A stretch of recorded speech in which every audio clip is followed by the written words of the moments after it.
Hello and welcome to episode 13 of Foxpunter Manager Profiling. This is the podcast in which we delve deep into the personality types of some of the game's most recognizable figures, and using the Myers-Briggs model, we'll once again be analyzing their strengths and indeed the weaknesses of two more head honchos. We'll also be looking at how their personality types affect their daily decisions and the way they approach managing a professional football club. If you like what you hear over the next 45 minutes, please do like and subscribe our podcast. And if you have a couple of hours spare this week, why not go back and listen to any of our 12 previous episodes? We've previously put the spotlight on the likes of Pep Guardiola, Marcelo Bielsa, Nathan Jones, and last week it was the turn of Aitor Karanka. My name is Jack Critchley, and as always, I'm joined by the man with eye-wateringly accurate insights. It's Foxpunter's Mike Holden. Mike, how are you? How are you doing, Jack? Yeah, I'm not too bad, thanks. Good. Yeah, really well, thank you. Enjoyed a weekend of FA Cup action so far. We'll be focusing on two managers that have been in the thick of it very shortly. But before we get cracking, Mike, let's look at a key change at the top, just the one managerial shift, and that is a man who I think we've spoken about more on this podcast than anyone else, and that is Neil Harris. But we might not be speaking about him for a while now because he's out of a job and he is replaced by Mick McCarthy. Did you see this one coming? Yeah, I think it's, he was never going to survive a home defeat to QPR on the back of what we were saying last week. The very next outing, QPR at home, you couldn't probably wish for a gentler fixture when you really need a result, and they ended up getting turned over. So it's inevitable that he went. And it was telling in the post-match press conference as well. I mean, going right back to the Harris podcast that we did about tactically, in the final third, he's very territorial, gets his team to the final third and thinks that's his job done, then it's responsibility. He's very last post-match press conference, he's saying, once you get into the final third, it's about the quality of the players and it's about the desire to defend in your own third. There's not much I can do. Well, seemed to be where the players needed their answers and weren't getting them. So, he's kind of fell on his own sword, living by that principle. As for McCarthy, yeah, different style of manager. I think he made it clear in his first press conference with the official club site that he sees his first job as to get in amongst the players on the training field and get smiles back on faces. I think he's a manager that can be quite mistaken sometimes in terms of his personality type and the way he does the job. I think he's a lot more of a gentle giant behind the scenes than the quite abrasive and sometimes belligerent character that comes out to the media. I think he'll form some very quick bonds and friendships with players and just try to get them feeling happy about themselves again. And we'll be looking for a quick reaction, I would imagine. Yeah, well, I'm sure we'll be talking more about Mick McCarthy in the future on another episode of the podcast. He's had a dalliance with Cypriot football, but he's back in the English game. And certainly from a media perspective, I think most people are probably pleased to see him back. And just very quickly, before we move on to our main protagonist this week, will we get much of a different style of approach from Mick McCarthy? He's a very different personality, but in terms of what he puts out on the field, is it going to be vastly different from what we've seen from Neil Harris over the last 16 months or so? Vastly different, probably not, but he will be a little bit more pragmatic. I think Cardiff have lost their identity in a tactical sense recently with changes of formations and players out of position and things like that. I think he'll get very much back to basics. I wouldn't necessarily be surprised to see 4-4-2. And he'll just look to play individual players in their best positions. So the more players you can fit in, the more talent you can fit into the team, playing players in their best positions, I think will be his starting point. But in terms of principles, again, it's all about desire. It's all about, the motivational aspects, I think, more than anything. I don't think McCarthy's wedded to any one style of play. He has been tarred with a brush of a certain style of football and clean sheets and grinding things out in the Championship. But I think he works according to the resources available to him. And by his own admission, compared to his last job at Ipswich, he walks into a club that's potentially already got the materials to be punching towards the top six, obviously off the pace now, so I've got work to do. But yeah, I think he's quite happy with what he inherits in terms of, baseline technical ability of the players. Yeah, we've certainly got some players there who are capable in the final third, some very talented players on the books of Cardiff, and I imagine Mick McCarthy will be delighted to work with some of them. We'll keep our eye on him and indeed the progress of Cardiff over the next few weeks. But we are going to go to the Premier League. We're going to step up and we're going to talk about Chelsea.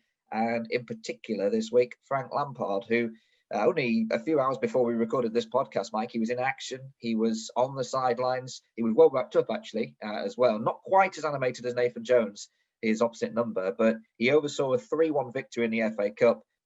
That may not be enough to completely ease the pressure. They play Wolves next, which many will see as a winnable game given Wolves' form. He kind of has to win this because the pressure is growing on Frank Lampard, isn't it? Yeah, he's in a very troubled position, and I don't think it's necessarily a fair position myself, because I think he's achieved a lot more sooner than could have realistically been expected, given the limitations. There's no shortage of talent that he's had to work with, but I don't think it's fair to turn around and say that it was inevitable that Chelsea should be getting into the Champions League at the first time of asking, that they should be qualifying for the Champions League knockout stages. And, I don't think any of these things have been a given, considering that Lampard has come in and had to work under certain restrictions. And I think what he has done well has gone unnoticed. And as soon as things aren't going particularly well, everybody's quick to pick at what it is that Lampard doesn't do, and what everybody's quick to see his weaknesses. Yet his strengths, I think, go under the radar a lot. So tactically, he's been criticised by the media, but then, they don't often see the other side, which is him working with younger players, him bringing in players from very, very different leagues and very different teams, and having to mould them all into a cohesive unit. He seems to have done a pretty good job of getting everyone on side. Clearly, Mike, his strength is in emotional intelligence, isn't it? Yeah, I think so, most definitely. And, when he first stepped into the role as a manager at Derby, he was asked what type of manager would you like to be? And most people would assume that he would have said Jose Mourinho has been my biggest mentor, through my career, and was a real pivotal figure in my playing career.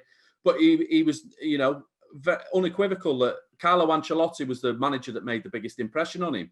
And it's because the very similar personality types, and Ancelotti's ability to get to make players feel at their optimum level on a Saturday to go out and perform is, that was very much in keeping with what worked for Lampard as a player and what he felt worked for many of those big individuals in that Chelsea dressing room down the years. There's a lot of chopping and changing of managers, but there were certain managers, Ancelotti being one, that came in and made an instant impact and just made everyone feel relaxed no matter how much turbulence and noise was going on around the scenes, kept everybody focused on the football, and just made everybody enjoy every single day coming into training and feeling good about themselves. And I think that when we look at Lampard as a manager that isn't necessarily of the same ilk as a Pep Guardiola, or that, you look at the top level managers, very much tacticians, very much planners, and work to a plan. We can see and identify from the outside looking in what it is that those managers are doing.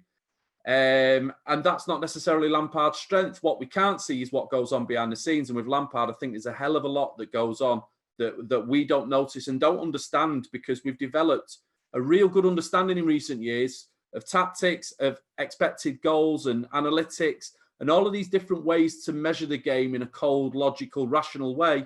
Yeah, I don't think I think Lampard's a manager that exposes how little we actually know about emotional intelligence.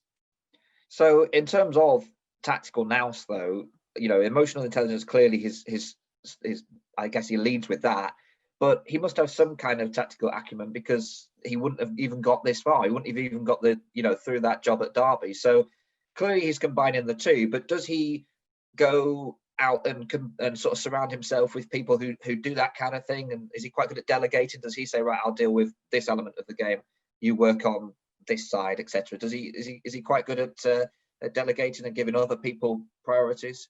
I think it's vital for him that he does that, and yeah, his backroom team will always be vitally important to him in that regard. But we're talking Premier League operations here, in Premier League level. I think it's a given that there's that kind of intelligence is there to call upon behind the scenes. Lampard personally, as a manager, is very much about real-world experience and what he's seen before in the game. We've mentioned this about Lee Bowyer, for example. We're talking about a midfielder that's played at the highest level for, a serious number of games in Europe, in the Premier League. There's not much as a central midfielder he hasn't seen before on a pitch, but he's not a planner, so he doesn't necessarily outthink an opponent in advance. He is more of a manager that improvises, is adaptable within games, is given problems and then tries to solve them. So that kind of plays to his strengths in that regard. So it's very much about real world experience, and he will get better with experience. We've got to remember he's only been in the dugout for 2.5 years. Managers who of his personality type will get better with age. So we're not talking about someone that's come into football with a plan. He's shown his plan to the whole world. Now everybody knows what he's about and they're going to suss him out. No one will, the flip side to not thinking ahead too much and not working to a plan too much is that nobody can ever really outthink you. You're just going toe-to-toe with the manager on the touchline, and you'll probably know their plan more than they will know yours, because you haven't necessarily got a really detailed plan. But it also means you can adapt through periods of form. So, it's not like the players' confidence are wedded to a particular plan. Obviously, the Chelsea players are suffering in terms of confidence at the moment, and that's the key issue that they've got to try and work through. But we've got to this stage, a year long at Derby County, a year and a half at Chelsea, and this is the first real prolonged, what feels like a bit of a prolonged crisis that Lampard has ever faced, because he's nipped problems in the bud, because he's so quick to react when he sees something that potentially goes wrong, that he sees something that potentially might expose one of his, his young players and things that they might not know. He kind of has a sink or swim mentality where he throws his players in at the deep end. And, you've got to live by your own means and learn as you go, because that's my personality type. That's how I survived as a footballer. You survive through experience. But he also has a knack of just being, whether it was, I remember his substitutions were always very good at Derby. A game never really got out of control for Derby. It very rarely happened. That was the year I studied him most, in his first season. And he just has this knack of being able to, because he's seen something before, stepping in and just reacting quickly before other managers might let something get out of control before they actually make the change or do something different. So we're going through a period now where this style isn't necessarily working for him, because I think there's key reasons for that. And I think a lot of it comes down to how much progress has been made without a crisis up to this point, but also where a lot of these players are in their own development. And what we're seeing now with Chelsea and the crisis of confidence they've been going through is possibly more a reflection of those actual players than Lampard himself. So just deviate back in a minute. So I head back to Lampard in a minute. Just want to deviate for a second. You say that Lampard reacts in the game and he isn't necessarily wedded to one particular system. Is that why Chelsea can be erratic and unpredictable at times? Because often you get, and Charlton are quite similar. You mentioned Lee Bowyer there as well.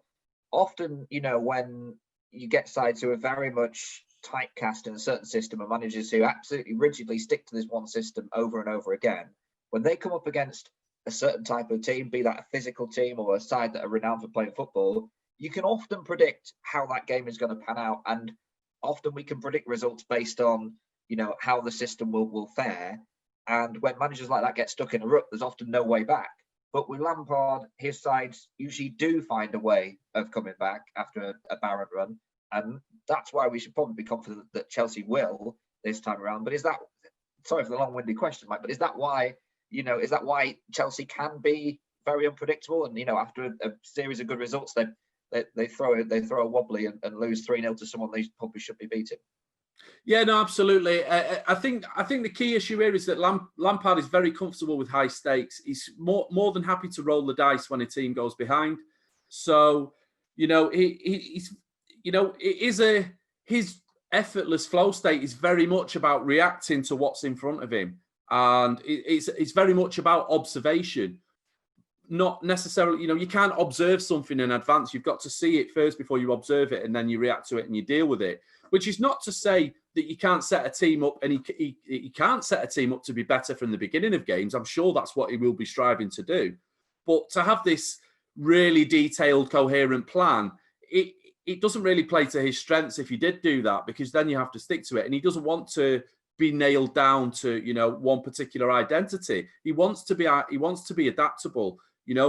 We're talking in the realm of poker players and things like that are really comfortable with high stakes. And no matter, how uncomfortable a scenario gets, you can find a solution for it, because you can stay kind of cold in the moment and make decisions based on your experience and based on, not panic, basically. I don't think it can be perceived as a lack of passion, but occasionally I've noticed, certainly compared to his opposite numbers, Frank Lampard is standing there, perhaps just scratching his chin and pondering. Is that kind of in-game, mentality, that those calculations that he's making on the touchline, is that why sometimes that can be mistaken for a lack of passion? Or the fact he's not jumping around and screaming at his team, he's actually mulling things over and looking at things positionally. He's constantly taking things in, constantly, and that's what was his. People have Lampard as a player and Lampard as a manager.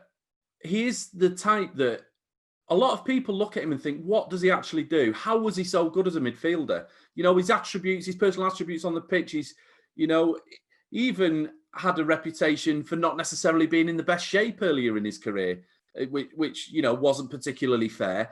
And it's all about observation. He's constantly observing his surroundings and his environment and looking for things. And there's a good experiment that explains how this function works. That Professor Richard Wiseman has done a book about this called "Did You Spot the Gorilla?" And there's an experiment, a well-known experiment in psychology, where basically people had to watch a basketball game, two teams playing basketball, and they had to count the number of passes within the game. And that was the experiment. And basically, in the middle of the experiment, a man walked onto the court with a gorilla suit on, beating his chest, and almost nobody saw the gorilla because we're counting the passes. Now, people who lead with Frank Lampard's flow state, his driver state, are the most likely types of people to see that gorilla. Alex Ferguson has said this. It's not observation is not necessarily about what you expect to see. It's seeing what you don't expect to see. And this is the thing with Frank Lampard. As a player, he could spot pockets of space on a pitch that other players couldn't spot. He could see, and there was nothing predictive about this. This was just about, if you take in so much of your environment as a player, game after game after game, eventually you, through a series of trial and error, you begin to understand what spaces profit, what spaces don't get closed down as quickly, and things like that. And I think, we're talking about a player that's hundreds and hundreds of games playing at the very highest level, seeing these things on a pitch and what matter. And he's working with players on an individual basis, working on these attributes to make them better. He's not seeing the whole system of a picture and a whole system of a team and 4-3-3 and 4-2-3-1 and all of these kinds of things. He understands that stuff, but what he's working on is developing players individually. And I think you look at any of those Chelsea players, from the youngsters, well, certainly the youngsters and what they've achieved in the short space of time, your Mason Mounts and so on. These players, I would suggest, are ahead of their development, playing at this level that they're playing at right now. And I think that's a lot of that is to do with Frank Lampard working with them individually and schooling them to think like elite footballers. Now, he might fall short when it comes to the overall system of how it all fits together on a Saturday relative to the very highest level managers. But I think there's a lot that's going unseen that Lampard's doing with those players and what his skill set is. And it's a skill set that most of us, with our new understanding of tactics, with our new understanding of analytics, don't necessarily recognise these blind spots in our observation of what it is that Lampard's good at. So has he been perhaps a victim of that first season then, when he was able to work with those young players and the players that you already had, of course, and like you say, he's schooled them, he's got them up to speed and maybe even beyond the point where they would be expected to develop. But now he's been able to use the checkbook and get new players in and get high-profile players in who will be expected to hit the ground running. But I guess it's a double-edged sword. You've got those players who haven't worked under Lampard before and haven't necessarily been schooled by him into what he wants. And those players are keeping some of the younger players who worked so hard last season out of the team. So when they come back in, they're feeling maybe a little bit more disenfranchised because they've not been playing, or a little bit maybe out of form, lacking in confidence, as you say earlier. And then you've got the new players who've come in who aren't necessarily up to the right speed yet in terms of Premier League. So are both those elements kind of working against him? Yeah, I think so. I think he's given himself a lot more to manage this season than he had in his first season. But I also go back to the thing about high stakes. In his first season, he never played down the Champions League. He could have easily turned around and said, well, it's a young squad, let's play down our expectations. He never did that. He was quite comfortable acknowledging that Champions League should be the target, that they're in the race, and let's not shy away from it. It's part of our development and so on. This season, in the summer, he could have turned around and he worked under transfer restrictions in the first, in the first instance. Then all of a sudden, those restrictions are lifted. And he could have kind of shied away from the big money signings or the ambitious young signings, bringing new players to the country. He could have gone for safe signings, but he didn't. He splashed the cash because he's comfortable with high stakes.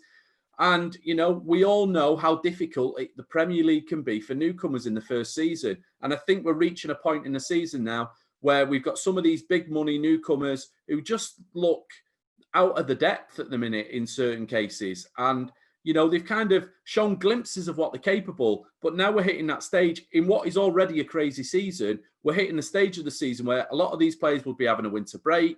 They've not necessarily played the volume of games that they are playing now. They're in a totally new environment in totally unprecedented times. Some of these big money players that have arrived at Chelsea this summer, there's probably very good reasons why they're not right at the top of their game now. We're talking about elite sportsmen and elite athletes and how much everything has to be in sync for you to perform at your very best. There's plenty of reasons why them Chelsea players might not be in their best space right now. And I just think it's a period they've got to weather, because I think they've come a lot further than they probably should have expected up to this point. And now there's a bit of turbulence that you've just got to put up with. And I think Lampard, type of personality type that Lampard is, will come through this period a better manager for it. So Chelsea legend, of course, Frank Lampard. Fans loved him when he was on the pitch, and last season they loved him in the dugout as well. It's kind of the same situation for Ole Gunnar Solskjaer at Manchester United. They've sort of had their blip, and you would say kind of come out the other side, and look in reasonable shape at the moment. But both have had to withstand the media and fans as well picking apart their tactics, and both have been accused of not being particularly tactical. Comparisons can be made between the two, though, can't they? Albeit you'd kind of expect Frank Lampard to be given a little bit more rope, given what he did at Chelsea. You would think so. I think Solskjaer's getting a better ride at Old Trafford than Lampard is. I think Solskjaer's further down the road in the sense that he's had longer in the job, and I also think that there's an acceptance that I think he's coming as more of a statesman-like figure, and he's there to change the culture at Old Trafford. And I think that's kind of accepted a little bit more. Whereas I think Chelsea still are quite a ruthless environment. And no matter what the restrictions were when Lampard came in, everybody knows that Roman Abramovich, once he gets impatient at the way something is going, will pull the trigger. And I think it makes life a lot more difficult for Lampard, because I think in terms of media coverage, in terms of the way the fans react to results, people know that change could be just around the corner, and some people have a real thirst for change. And I think at Manchester United, you're beginning to see the rewards now of that little bit of patience, because I think United are possibly still some way away from being, but they've been through their wobble. And I think the problem for Chelsea now is that their wobbles come at possibly the worst possible time in a crazy season, where everyone outside the top six is outperforming, or numerous teams outside the top six outperforming what they would normally expect to be doing points per game wise this season. And everyone inside the top six, for different reasons, what Champions League in, short pre-season off the back of last season's Champions League or Europa League commitments, in some cases has led to fatigue at the beginning of the season. In other cases, the fatigue is coming now because you've started fresh. But everyone in the top six has had some level of turbulence to deal with. It's not a straightforward season. And unfortunately for Chelsea, the turbulence is now. And everybody around Chelsea, or the national media when it comes towards Chelsea, is a little bit more jumpy. I even go to the, Solskjaer's even got allies in terms of two of the biggest media pundits out there on the television. It's the last resort to call out Solskjaer when United have problems. It's usually the players that are the problem, and Solskjaer kind of, is the last person that anyone looks to as being the problem. And so I don't think Lampard necessarily is, just because of the culture around Chelsea. I think he's been dealt a little bit more of a bum hand in that respect. So, like I say, this is the difficult period now for Chelsea and how they weather it. I think it'll be a real shame for Chelsea, for Lampard, for everyone concerned, if they react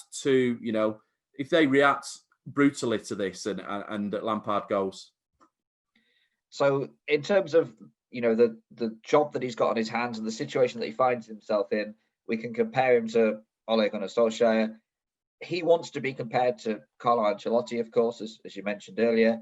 Is there anyone else who Frank Lampard kind of reminds you of in the style, or anyone else we can see bits of in his managerial experience so far? I guess Ancelotti's the best one in the sense that it's, he is a manager that elite players will want to play for.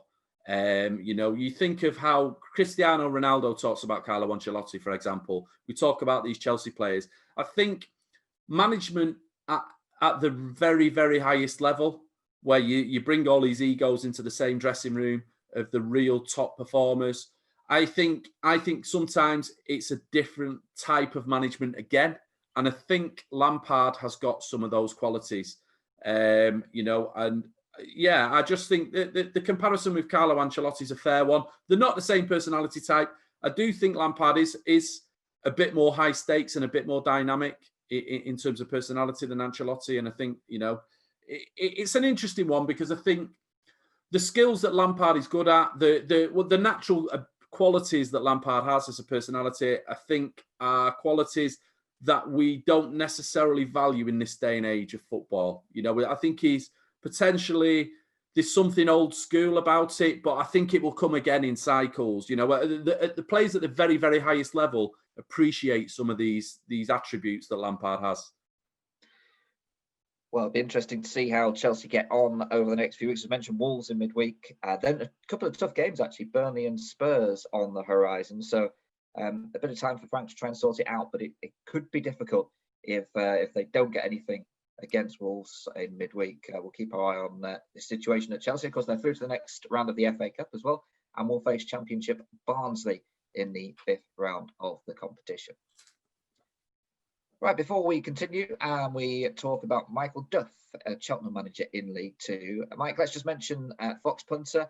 And you've had plenty of hangouts this week, haven't you? You had a Premier League hangout on Thursday, and one that I was really interested in was you did a betting hangout. It's sort of a mindset hangout, wasn't it? That people who, I guess, want to improve their betting, but also to, I guess, just improve their approach to anything that's kind of systematic in life. It was, and I think from what I heard, everyone got plenty out of it. Yeah, I'm basically doing a bunch of Facebook Lives at the moment, because my focus is I've taken a break from the betting, because I just think it's so chaotic at the moment with the weather, with COVID, with all of the different things going on. I just think that it's so unpredictable from a profile, if you take a profiling approach to betting. So I'm taking some time out to study discipline and those kinds of things, because a lot of the feedback I've had from people is that, people are interested in psychology, in mindset and psychology around betting, and about, keeping yourself under control and making sure that you bet responsibly and stuff like that. So I'm diving deep into a lot of materials, a lot of the coaching materials I've done down the years in psychology, and trying to see how I can apply it to betting. So Facebook's the place. The Facebook page is where I'm doing, impromptu live videos and little bits and pieces as they crop up, basically. Yeah, follow Foxpunter on Facebook, and you never know when Mike might pop up. You can do so at any time. On Twitter as well, at Foxpunter, if you want to catch some good little snippets from each podcast. And of course, you can go back and listen to any of the podcasts as well on the usual feeds, and also on our YouTube page as well. We've got clips of all the individual managers on there. So if you've got a bit of time on your hands this week, then you can go back and enjoy those at your leisure. Right, on to Michael Duff at Cheltenham then. He has been in the news this weekend because his side faced Manchester City, and they took the lead, and they almost got something from the game. Man City came roaring back late, but Michael Duff and Cheltenham, the Robins, left with plenty of credit in the bank. A really good performance. And Mike, you were saying to me earlier that you've got a Man City WhatsApp group, and a lot of the people in it were actually talking about Michael Duff as opposed to the game itself. Yeah, well, pre-match, he caught our attention with some of the things he said pre-match, and I think this speaks to what Michael Duff is very, very good at. And in terms of framing the game as a cup tie, there's a big media circus comes around, and the things he said about City were very nice. And for his, you see in his quotes popping up on a WhatsApp group for people who Cheltenham and Michael Duff couldn't be less on the radar in, League Two nowadays. He managed to impress the City fan base with some of the things he said. And, because it can get quite tiresome for City fans, to hear stuff about, since the money's come and the way that the club is kind of, the things that are said on social media and stuff like that. So then it's refreshing when you hear someone turn around and just tell it as it is, the way you know it, the way you see yourself as a club. And I think it speaks to what Michael Duff is very good at. He's able to put himself in the shoes of other people and understand what's really going on. And his messages tend to be on point. So, he left a very favourable impression on City fans. And I just think the way some of the anecdotes he told in the build-up to the game, and his own experiences, having played in the lower leagues, having played at the Premier League, even down to, I had to laugh at, there was one anecdote about playing against City as a centre-back for Burnley and about being given the run around by Carlos Tevez for 88 minutes. Then Aguero comes on and he said, well, I had Aguero in my pocket for all of 2 minutes.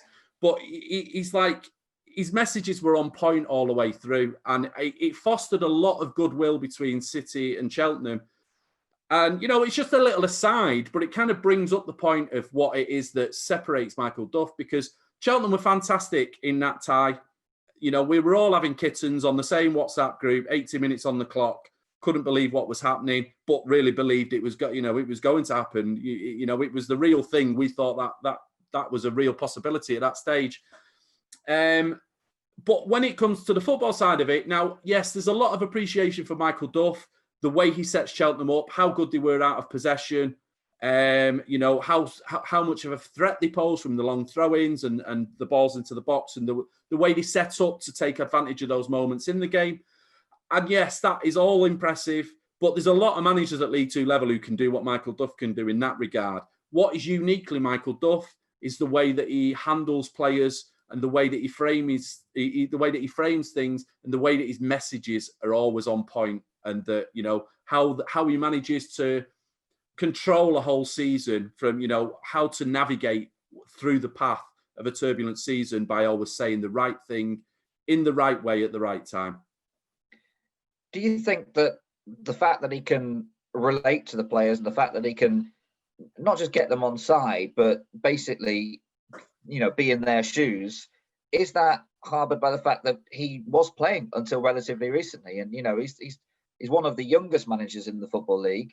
And, those players sort of, sometimes, I guess, when you've got an older manager who hasn't played for 35 years, and it's the same with pundits as well, occasionally, they can be accused of forgetting what it's like to be on the field on a Saturday afternoon or play Saturday, Tuesday. The fact that Michael Duff was only recently doing that surely got to help, hasn't it?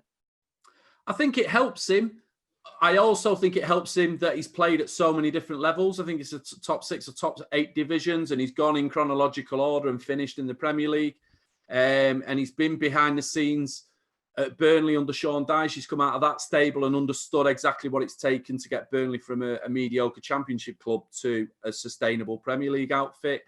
And, that's only recent. And also, the fact that his career was recent. This all helps, but I do think his personality type and his driver state and, his flow state is someone that can really understand what's going on inside the mind of other people. It's about studying behavioural patterns, which is exactly kind of what personality typology is. Whether you do it professionally, a lot of people can do it very well without needing to go through courses. And Michael Duff is one of them people. He understands, he sees a situation and he's constantly asking the question, what must be going on in the mind of that person in this scenario? and over time has become so developed at it. In the context of a football dressing room, he knows exactly what will be going on in players' minds based on his own career at all different levels. He'll have understood that, you know, in any given scenario, like a team bus breaking down is one example I can remember from last season. You know, it took 4 hours to get from Cheltenham to Exeter. They played out a 0-0 draw. The way he framed it pre-match, you know, it was a case of like they were all eating pots off of, you know, couscous and stuff from Morrison's pre-match. They were getting changed on the bus and literally straight off the bus, virtually quick warm-up and straight into the game. And he's framing it as like, listen, this is not, you be using this as an excuse for your performance now. You know, somebody on that motorway's just lost their lives. You know, it's like that was a fatal accident that we were involved in. So let's have a bit of perspective here and let's not be using this as an excuse. You're very privileged. We're very lucky and you know, and it was just the right message at the right time. And they dug deep and played out a 0-0 draw in real tough conditions away at one of the fellow promotion contenders in a 6-pointer. I think that pretty much sums up Michael Duff, because he knew what, regardless of how long ago his own career was, he's probably aware of similar situations and he's thinking what's going on in the minds of his players in that scenario. You know, this could easily become an excuse for us. Some people can get lost in their heads and be stuck on a coach, weary-legged and things like that. And he took control of what went on in the minds before they went out onto the pitch. And as well, there's another example last season where I'm not quite sure if they were old friends from Burnley or from outside of football even, but he brought in, I believe, a couple of Marines into the, you know, to have a chat with the Cheltenham players when they were going through a bit of a rut. It was around about Christmas time, and they bounced back against Mansfield in the following game. But he kind of he just knows how to get the best out of players and what makes players tick. And that seems like a sort of thing that I can't think of many other League Two managers that would go down that road. Most of them would just try and fight it out, I guess, wouldn't they? Yeah, and I think that was an interesting case in point as well, because I think it was a period when Duff was struggling. It was his first full season, and Cheltenham had got off to a blistering start. And normally he would come up with a perspective, and I think this shows that this is his strength in the sense that the answer, even if he, you know, I think it was kind of, they got to a period where if Duff is mentally fatigued because he's coming up with all these perspectives and constantly managing the mindset of his players and how to frame things and how to, you know, put things across in a way that they'll understand and will react best to, you know, that can get quite tiring. And I think he reached a point in the season where results weren't particularly good. He'd gone to the well perhaps once too often, but he knew that the answer was a perspective of some sort. So he brought someone in and he thought, you know, he kind of understood, right, these Marines might be just the answer that we need right now. If I'm struggling to frame this for the players and get myself out of this rut, let's bring these guys in and give us all, including me, a real new sense of perspective to go again. And I think it worked a treat. And it was, you know, an example of, you know, even being able to identify when even I've not necessarily got the answer's still out there in a perspective somehow. But, you know, even if I'm struggling to come up with what exactly that answer is right now, that I can still find an answer by outsourcing for it. And that's what he did. And it worked a treat for them. Yeah, because he does seem very measured. One thing I really like about him is that he never seems to panic. He never seems to flap. He doesn't often call his players out, certainly not as individuals anyway. And is that, Mike, a sort of an innate ability to just take yourself out of the emotion of the occasion and just look at things from a wider perspective? Yeah, I think people of his type can be quite divorced from themselves almost. They take such a bigger picture perspective of things and see the whole, that they don't necessarily think about, you know, they're always trying to put themselves in the mind of other people rather than their own mind, be living within their own mind sometimes. And I think, yeah, that's a lot of what's going on with Duff. He's very counterintuitive. He likes to see, you know, he's a manager that talks about bookmakers a lot, funnily enough, in the sense that the bookmakers aren't always right. You know, most managers will turn around and say, we'll know who's favourites and who's underdogs. He fully understands that underdogs aren't necessarily always underdogs, that you know, on a given day, an underdog can really be the favourite, and it's just nobody sees it because everybody's looking in a certain direction and everybody's looking in the wrong direction. and he understands that sometimes it's best to be standing on your own away from the crowd and not being drawn in from what the crowd think too much. So he's very much full of these concepts, and it's a big part of his ability to always take a step back, look at the bigger picture, and say, right, hang on, let's get the right perspective here before we move forward, because let's not get stuck in our own emotions and let that dictate where we're going to move from here. What you talked about before about the Marines coming in, and the idea of him coming up with something to try and put a bit of perspective on things and also motivate his players, just made me think back to last week's podcast and the discussion about Paul Warne, the Rotherham manager, which you can of course go back and listen to. They're obviously very different personalities, but who would you compare Mike Duff to? Well, before I make a comparison, actually, you've just raised something for me there, in the sense that we go back to the Chris Wilder podcast. This is exactly what Chris Wilder has needed to get out of that rut for Sheffield United. It's different functions work in different scenarios. And whereas, for managers like Chris Wilder and even now Frank Lampard, confidence comes naturally to them. They're comfortable with high stakes. They're very much in the moment. And confidence is a natural, you've got to have confidence to be able to just keep moving forward and not worrying too much about what's coming down the line. But what that brings is when your players have a lack of confidence and they're all suffering a lack of confidence at the same time, what you need sometimes is to be able to change the story, change the narrative and the perspective, and put their minds into a different place. And this is the flip side of that function. It's the polar opposite. And this is what Duff is able to do. So a dose of that is what Chris Wilder might have needed. In terms of who's like Duff, well, I mean, funnily enough, he is the same personality type as Pep Guardiola. This is something that's misunderstood about Guardiola, is that his ability to almost do the thinking for his players sometimes. He creates this system. Michael Duff has got his system that's working brilliantly for Cheltenham, but he's also thinking ahead for his players and thinking about what might break the system or not break the system. And sometimes to the extent that the players do so little thinking for themselves that on the pitch, when things start going wrong, it can break spectacularly, as it did for Cheltenham in the playoffs last season. 2-0 up against Northampton, suddenly an aerial bombardment before they were such an aerial team, which he changed last summer, possibly on the basis of what happened against Northampton, probably played a part in it. But they became rudderless within that game. And it was almost like throughout the full season, Duff had thought ahead of so many potential problems that those Cheltenham players might have gone through and factored them into his pre-match thinking.